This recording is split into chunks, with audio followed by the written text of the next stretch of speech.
Imagine this: 9,000 exhausted English soldiers, standing in the rain, their boots sinking into the mud, staring down an army 3 times their size, the most powerful nobles in Europe, armored like gods. 4 hours later, 1,500 of those nobles are dead. The English? They lost just 40 men. This was the day knighthood died, and peasants with sticks and strings rewrote the future of war. August 26, 1346.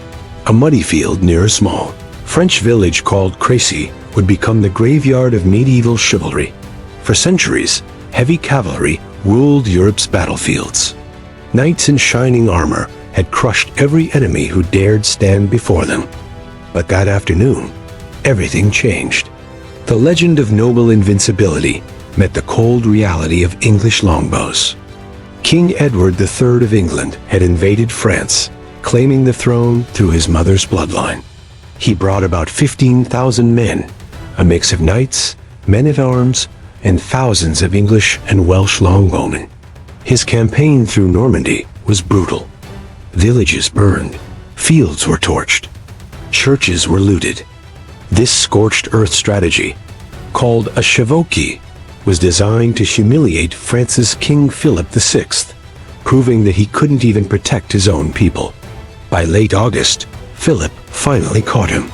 He assembled the largest army in Christendom, between 30,000 and 35,000 men. This wasn't just soldiers, it was the flower of French nobility. Dukes, counts, princes, even foreign kings.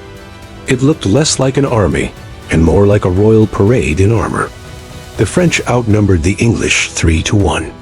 They had more knights, more horses, and more arrogance. They were so confident that nobles openly argued over who would capture Edward III for ransom. To them, this wasn't a battle. It was a hunt. Edward's men were exhausted. They'd marched hundreds of miles and were running low on supplies. But Edward wasn't planning to run. He picked his battlefield carefully, a slope near Crécy, and began turning it into a fortress. He arranged his army in 3 lines, with archers forming a deadly V-shape between them. Then, in a move that shocked both sides, Edward ordered his knights to fight on foot. No cavalry charge, no glorious duels. They would stand shoulder to shoulder with peasants and archers. To a medieval knight, that was humiliation. To Edward, it was genius. He knew the longbow could do what armor could not. Kill without honor, but with precision. As night fell, English archers rubbed beeswax into their bowstrings to keep them dry. They hammered stakes into the earth to stop horses and dug pits to break up cavalry charges. By torchlight, they turned that muddy hill into a killing field. Meanwhile, the French camp descended into chaos. Thousands of nobles arrived late, hungry, tired, and arguing about who would lead. Philip VI tried to impose order, but his commands were drowned out by the noise of trumpets, boasts, and drunken laughter. What awaited them the next morning was not a battle. It was a massacre waiting to happen. By 4 p.m. on August 26th, the French army reached Crécy. They'd been marching all day under the summer sun. The smart move would have been to rest and attack at dawn. Philip even gave that order. But the French nobles refused to wait. They saw the English on the hill, outnumbered, surrounded, trapped. They smelled glory, and glory doesn't wait. Thunder rolled as storm clouds gathered. Rain drenched the battlefield, soaking men and weapons alike.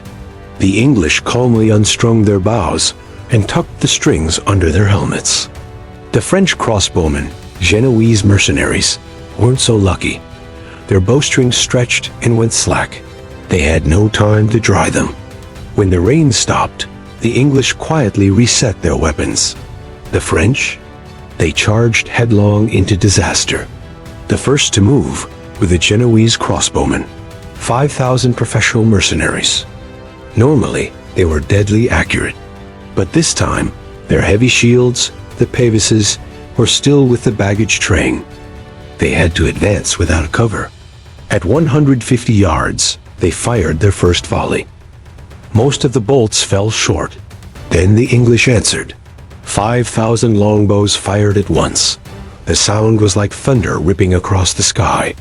12 arrows per man, every minute. 60,000 arrows per minute. Witnesses said it looked like black rain. The Genoese line broke almost immediately. They tried to retreat, but behind them came the French knights, furious and impatient.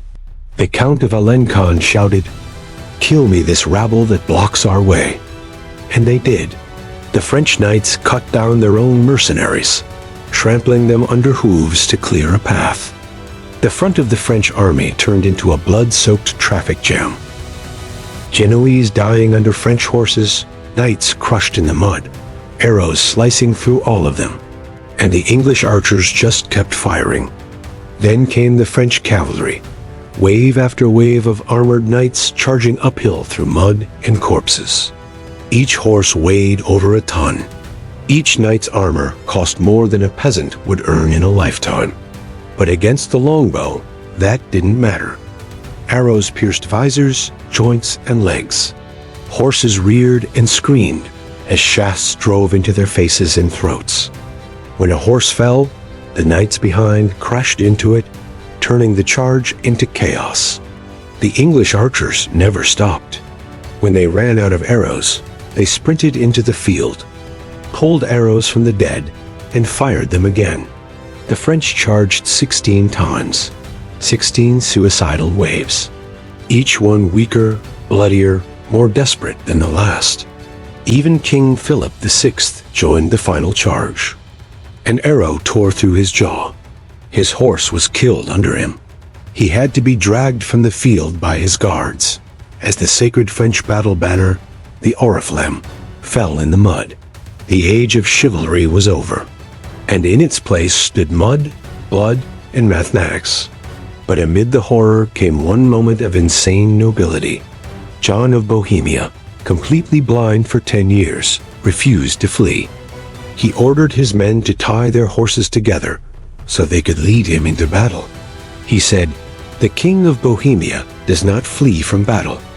He charged straight into the English line, striking at sounds and shadows. Moments later, he and his entire retinue were cut down. When they found his body, his knights were still tied to him, and his sword was still in his hand. He had died exactly as he wished, fighting. Edward's son, the Black Prince, was so moved that he adopted John's emblem, 3 ostrich feathers with the words Ich dien, I serve, still the symbol of the Prince of Wales today. When dawn broke, the true scale of the slaughter became clear. Over 1,500 French nobles lay dead, 11 princes, thousands of knights. The English lost just 40 men, only 2 of them nobles. For centuries, nobility believed their blood made them superior in war. Crécy proved them wrong.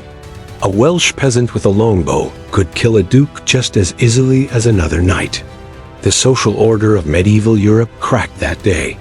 The field was left covered in gold, silk, and corpses. Crows grew so fat on noble flesh that they couldn't fly. Farmers plowing the fields years later still turned up bones and armor, grim reminders of the day chivalry died. France was left in chaos. Entire noble families were wiped out, and the English longbow, the weapon of peasants, had changed warfare forever. The Battle of Crécy wasn't just a victory. It was a revolution. It proved that discipline beats arrogance, and firepower beats glory. The longbow destroyed the myth that noble blood made better warriors. But irony had the last laugh.